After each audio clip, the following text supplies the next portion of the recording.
Museenaa wajjin nyaannoo jirine. Jaartii laamuu fayyadu. Kanaafuu Ibidda harkaan ibidda.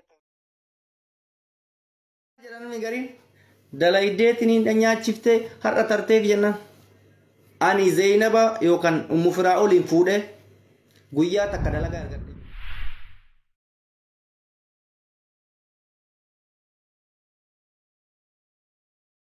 Rabbii guddaan natti arga kuloo asliin fa'aa hiriyoonni xiyyaa fi namni biyya kana jiru hundi na jala jira.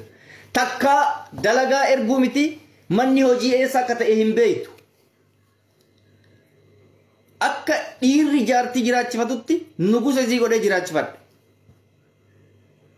Waan isiin barbaadderraa guutafi akka mana madaamitti qilleensa bubbeen dha osoo hin taane qilleensa manaa guutu jiruu madaam jiraattu olitti jaartiitti yoo har'anarraa gammadde boranillee isiidhaan gammachiifama jedhee jiraachifataa ture.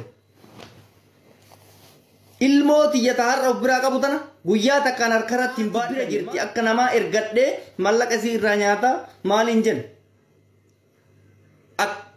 Waan godheef dubbachuu kiyyaaf osoo hin taane namootatu mallaqa irraa nyaatee maali har'a bu'aa biraa argannaan maali jedhan.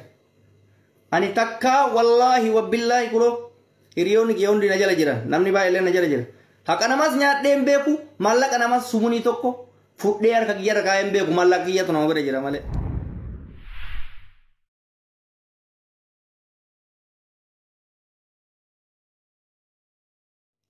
Mubaarakii birrii bitatee maali? Mubaarakoo jiraatan ayaama. Mubaarakoo jiraatan ayaama. Birrii mubaarakiin jiraachuu miti yaani.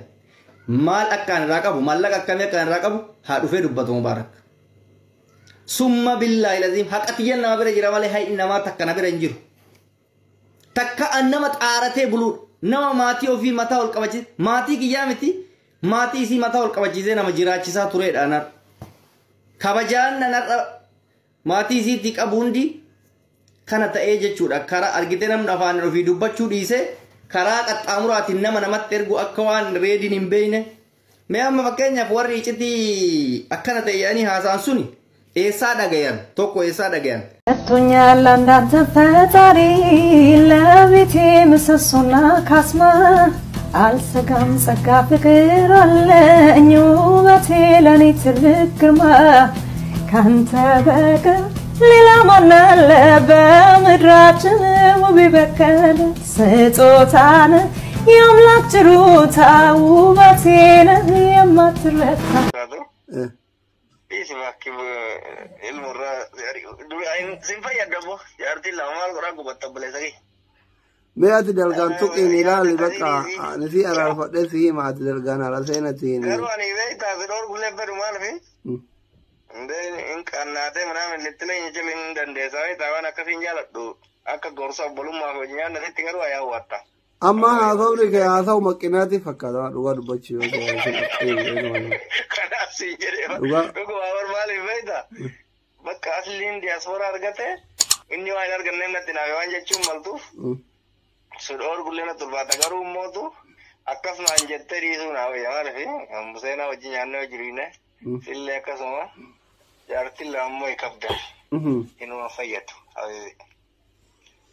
Kanaafuu ibidda harkaan ibiddatti of darbitan min gollobbino.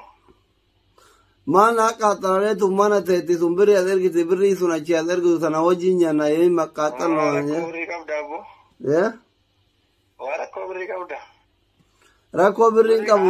Birrii jetteeti malee fikiriin hin jiru jeeqa. Ati dubbii maaliif nyaatta akka taayyee? Hin nyaanne dinqii natti ta'e malee wanna taasiftu dinqii janajjanee narratti janajjantee wanna taasiftu mataa miilan qabu warra ni giraan akka abbaate. Bakka ati rakkoo qabda.